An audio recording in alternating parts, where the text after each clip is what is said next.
Assalamualaikum warahmatullahi wabarakatuh. Selamat datang di channel Senja Teknik, channel yang membahas seputar kelistrikan ataupun konstruksi bangunan.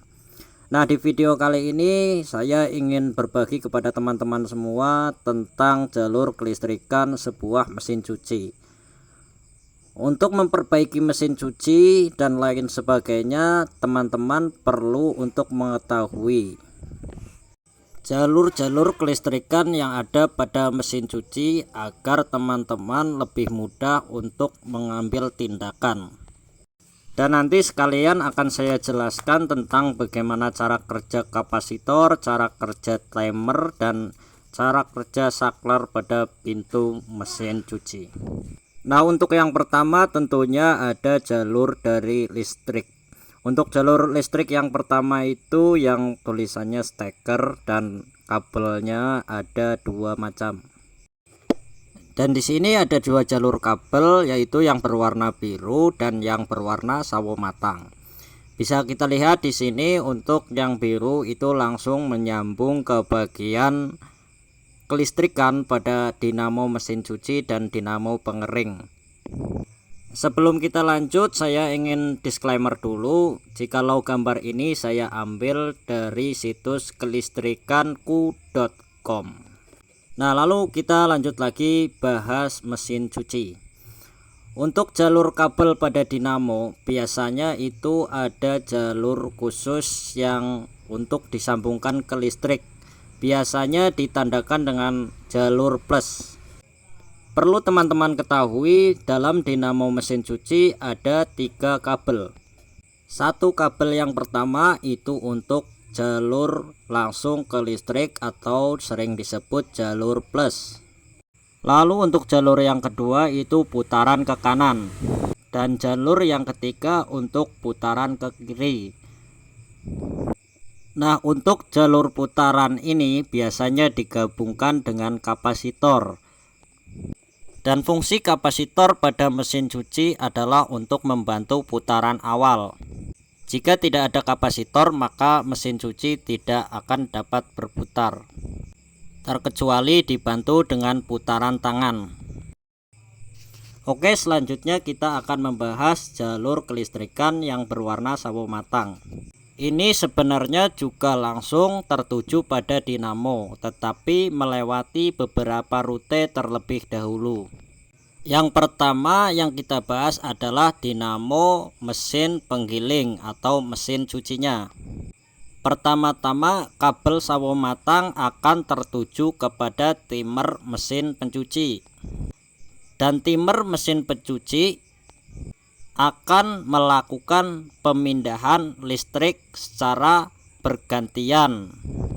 Timer mesin cuci didesain untuk bisa memindahkan listrik dari jalur 1 ke jalur 2 secara bergantian selama beberapa detik.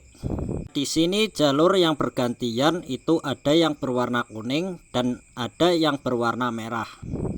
Seperti yang sudah saya jelaskan tadi, dinamo mempunyai 3 kabel. Yang pertama jalur listrik langsung, yang kedua adalah jalur ke kanan, yang ketiga adalah jalur ke kiri.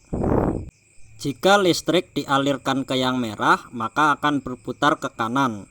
Jika listrik dialirkan ke yang kuning, maka akan berputar ke kiri. Bisa juga sebaliknya.